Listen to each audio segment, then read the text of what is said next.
Hello everyone, welcome back to our channel. So ये वाली video में जो है मैं अपना रिज़ल्ट शेयर करने वाली हूँ। सो यस, एंड जो है ये वाली वीडियो है ना, पीछे बैकग्राउंड में क्लिप चलती रहेगी एंड मैं आगे बोलती रहूँगी। बट रिज़ल्ट बताने से पहले कुछ ज़रूरी बातें हैं जो कि मुझे शेयर करनी है। सबसे पहले बारी आती है फ़िज़िक्स की। तो फिज़िक्स में जो है ना, क्या हुआ था कि देखो, जो सेकंड पार्ट था ना, उसको तो देखो मैंने कर लिया था अच्छे से, लेकिन कुछ कुछ चैप्टर थे जो कि नहीं करे थे ऑब्वियसली। बट यस, अच्छे से कर लिया था, ठीक है। बट फर्स्ट पार्ट जो है ना, मैंने नोट से करा था, यानी पीडीएफ से करा था, अपने नोट से नहीं, रक्षक सर के, ठीक है। और जो है सेकंड पार्ट, जो जो चैप्टर मैंने अच्छे से कर लिए थे ना, मैंने सोचा कि उनको आखिरी टाइम पे बस देख लूँगी एक बार, फिर मुझे आ जाएगा, ठीक है। तो मैंने सोचा कि चलो फर्स्ट पार्ट कर लेते हैं, क्योंकि मेरा वो अच्छे से नहीं है। अब फर्स्ट पार्ट करने के चक्कर में जो है क्या हुआ कि मैं सेकंड पार्ट को जो है मैं लास्ट में उठाया, और जब मैंने देखा तो नोट्स देखे ना, तो मुझे ऐसा लगा कि भाई सब कुछ न्यू न्यू है, ऐसा लग रहा था, ठीक है। और केमिस्ट्री की बात की जाए तो मैंने लिटरली भाई 11th क्लास में बहुत ज़्यादा मिस्टेक्स करी, बहुत ज़्यादा, I can't even tell you. मतलब स्टार्टिंग में तो मैंने मोहित दीदी सर, योगेश जैन सर, और कौन से थे फिजिकल केमिस्ट्री में सुधांशु सर, इन सब से तो पढ़ा नहीं। बट आखिरी में जाके मैंने क्या करा कि जो है हाइड्रोकार्बन एंड आईयूपीएससी, तो मैंने जो है सॉरी आशु सर से करा था। और आईयूपीएससी का बस एक लेक्चर देखा था मैंने, वो भी जो है ना, एक लेक्चर कह रही हूँ, सॉरी, एक वीडियो देखी थी यूट्यूब पर, वो भी योगेश जैन सर की।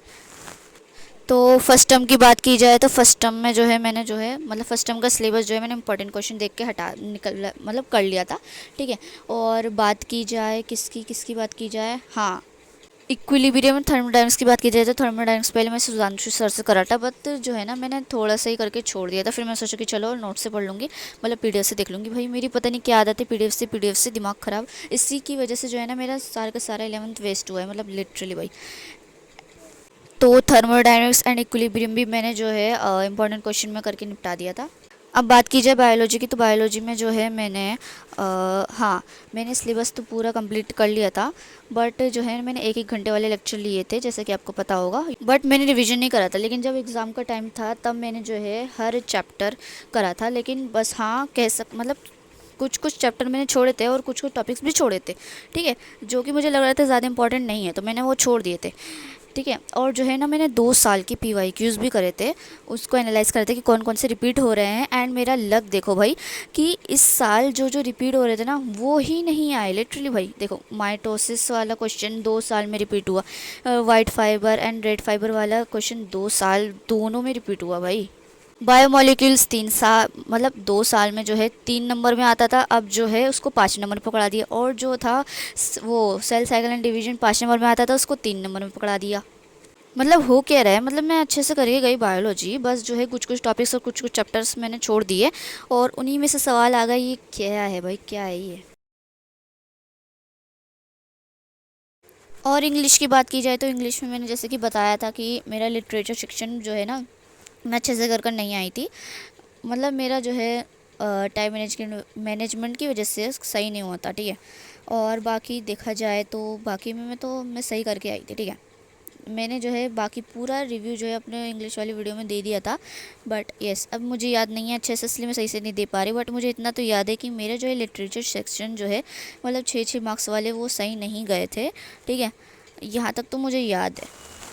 तो सोशियोलॉजी में मैंने कुछ ज़्यादा प्रिपरेशन नहीं की थी, बट जितनी भी की थी मैंने सही करी थी। और ज़्यादा मतलब बहुत सारे क्वेश्चन थे जो कि मुझे आते थे, बट यस, और कुछ कुछ क्वेश्चन थे जो कि जो है ना मैं छोड़ के गई थी, तो उसी में से आए थे, ठीक है। मतलब मैं जो सही से टॉपिक नहीं करके गई थी, छोड़ के तो मैं कुछ नहीं गई थी, बट मैं जो सही से टॉपिक करके नहीं गई थी ना, उसमें से आया था। तो उसमें भी मैंने कुछ ना कुछ लिख ही दिया था। अब बात करते हैं फिजिकल एजुकेशन की। तो फिजिकल एजुकेशन में मुझे लगता था कि भाई 1-2 दिन पहले ही पढ़ेंगे ना तो हो जाएगा, लेकिन लिटरली भाई फिजिकल एजुकेशन ने औकात दिखा दी भाई। मतलब हर बार मतलब मिड टर्म में भी यही हुआ था। फिजिकल एजुकेशन की चेकिंग ही इतनी हार्ड होती है, लाइक पता नहीं क्यों, बट होती है।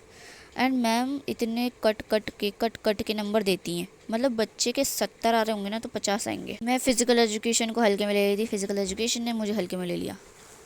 एंड मैंने जो है ना वो भी देखा था कि यूट्यूब पे देखा था कि फ़िज़िकल एजुकेशन का पेपर जो है ना क्लास 12 का भी बहुत ज़्यादा टफ वगैरह आया था, ऐसा मैंने सुना था। पता नहीं ये सच है या नहीं, बट यस, मैंने यही सुना था। तो इंग्लिश के मार्क्स तुम स्क्रीन पर देख सकते हो। तो जैसे कि मैंने तुम लोगों को बताया ही था कि लिटरेचर सेक्शन की वजह से कबाड़ा मच गया है, तो इसी वजह से इतने आ गए, वरना तो आई थिंक 90 तो आ ही जाते। बाकी ओवरऑल जब मैंने गिने थे ना, तो पहले तो मतलब 67 आए थे, बट फिर मैंने डिडक्ट कर कर के जो है 60 to 65 आ जाएंगे मेरे। अब आती है बारी फिजिक्स की, तो फिजिक्स की मार्क्स भी तुम लोग स्क्रीन पर देख सकते हो। अब आती है केमिस्ट्री की बारी, इसकी भी मार्क्स तुम लोग स्क्रीन पर देख सकते हो। तो बायोलॉजी की मार्क्स ये रहे, स्क्रीन पर आप लोग देख सकते हो। और हाँ, एक बात बताती हूँ कि लाइक हमारे स्कूल के टीचर्स ने जो है ना इंटरनल के मार्क्स बहुत ज़्यादा कम कम दिए हैं, वो तो मैं अभी आपको दिखा दूँगी। तो सोशियोलॉजी में आए हैं इतने, जो कि स्क्रीन पर मैंने लगा दिए हैं फिर से ही। तो अब ये रहे स्क्रीन पे फिजिकल एजुकेशन मार्क्स। और जो है हाँ, मैंने जो है ना एक कमेंट पोस्ट डाली थी जिसमें मैंने पूछा था कि physical education and health and physical education के अलग अलग है। तो ज़्यादातर लोगों ने बोला था कि येस, क्योंकि भाई मैंने इसलिए पूछा था क्योंकि पूरे साल जो है ना मैम, मतलब साल की स्टार्टिंग में ही हमारे टीचर ने ही हमें बुक दी थी, बट उस पर जो है हेल्थ एंड फिजिकल एजुकेशन लिखा हुआ है, फिजिकल एजुकेशन की बुक नहीं है वो, मतलब फिजिकल एजुकेशन नहीं लिखा हुआ। तो मुझे डाउट हो रहा था कि भाई ये फिजिकल एजुकेशन की है, ये हेल्थ एंड फिजिकल एजुकेशन की। जब मैंने सिलेबस चेक करा ना, तो हेल्थ एंड फिजिकल एजुकेशन अलग है एंड फिजिकल एजुकेशन अलग है, लेकिन जो मेरे पास बुक है उसमें हेल्थ एंड फिजिकल एजुकेशन लिखा हुआ है। ये इस कन्फ्यूजन हो रही होगी, बट मुझे भी हो रही है भाई, पता नहीं, समझ नहीं आ रहा। सोशियोलॉजी के टीचर जो है ना बहुत ही ज़्यादा अच्छे हैं, लिटरली तुम देख सकते हो उन्होंने कितने अच्छे मार्क्स दिए हैं इंटरनल में।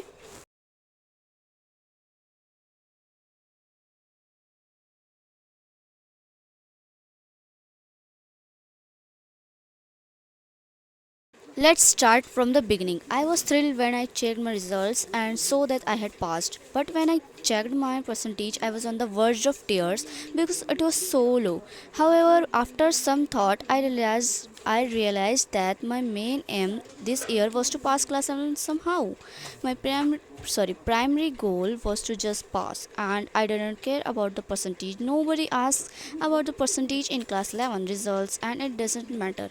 In class 10, my main aim was to score 90%, and I achieved 90.4%. In class 11, my goal was to pass, and I accomplished it. So, in a way, I achieved my goal in class 11 too, even if it was not a remarkable or impressive one, but I still accomplished it.